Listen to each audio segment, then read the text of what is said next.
Salut, bienvenue, Selamat datang sur cette chaîne. Si toi, tu es aussi une de ces personnes qui se demandent pourquoi on appelle Bali l'île des dieux, je te jure que tu es arrivé au bon endroit. Il y a quelques années, j'ai eu la chance de vivre une aventure extraordinaire à Bali.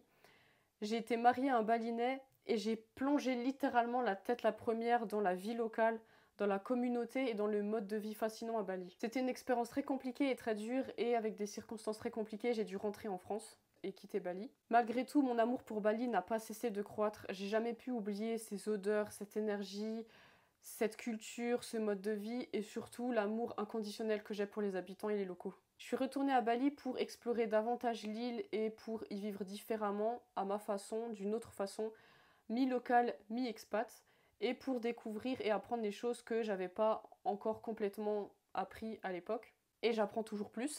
Mais j'y vivais toujours très près des habitants et ça c'est toujours inévitable avec moi. Je me suis rendu compte et j'ai accepté que malgré tout je restais balinaise, je restais locale. Que ça soit à cause des cérémonies que j'ai fait, des étapes de passage, les rituels que j'ai fait en tant que balinaise. J'ai été obligée d'accepter que ça soit dans la façon dont je me sens en étant à Bali ou que ça soit comment je suis toujours avec les locaux et comment les locaux sont avec moi, j'ai dû accepter que je faisais toujours partie de cet endroit. La douleur de devoir partir à nouveau et quitter Bali m'a fait prendre une décision ferme. C'était d'y retourner et d'y rester pour de bon. Du coup, aujourd'hui, je suis plus que contente et excitée de te dire que je vais y retourner très bientôt et que je vais pouvoir te partager, et je commence déjà, ici je prends la chaîne YouTube, mais j'ai commencé sur les autres réseaux ailleurs, que je vais te partager tout ce que je sais sur Bali en tant que local, pour que tu découvres Bali comme une locale et que ça n'a plus de secret pour toi. Autant que ça soit la culture, autant que ça soit les cérémonies, autant que ça soit le côté local, comment les locales vivent, comment les locales pensent, que ça soit pour connaître plus des locaux en particulier, que ça soit pour connaître les artisans, pour que ça soit pour connaître où est-ce qu'ils produisent ça, comment ils font ça, comment ils pensent, tout, absolument tout ce que tu peux imaginer.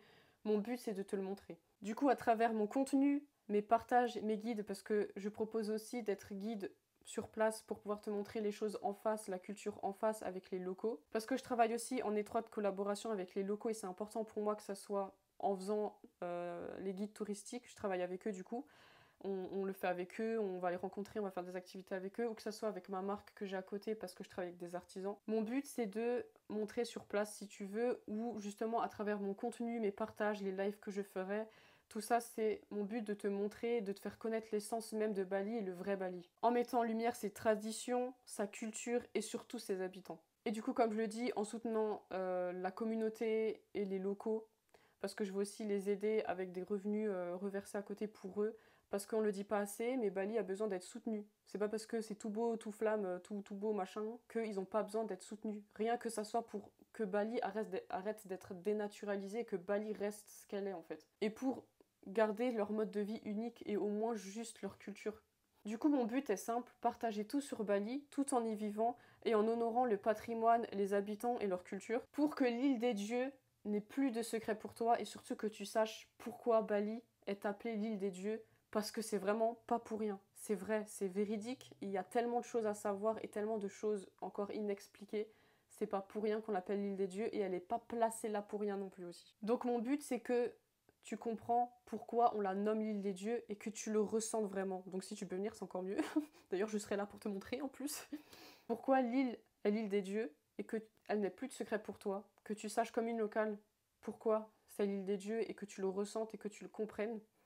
Et peut-être un jour, je pourrais te transmettre l'amour que j'ai pour cet endroit et l'amour que j'ai pour les locaux. Voilà. Ici, c'est mon but. Donc si tu penses que tu es tombé au bon endroit, si tu as envie d'en savoir plus, je t'invite à t'abonner, tu peux aussi mettre ta petite cloche. Reste là, parce que dans les mois à venir, et si c'est déjà dans quelques mois que tu tombes sur cette vidéo, ça va être le feu ici. Allez hop, ciao.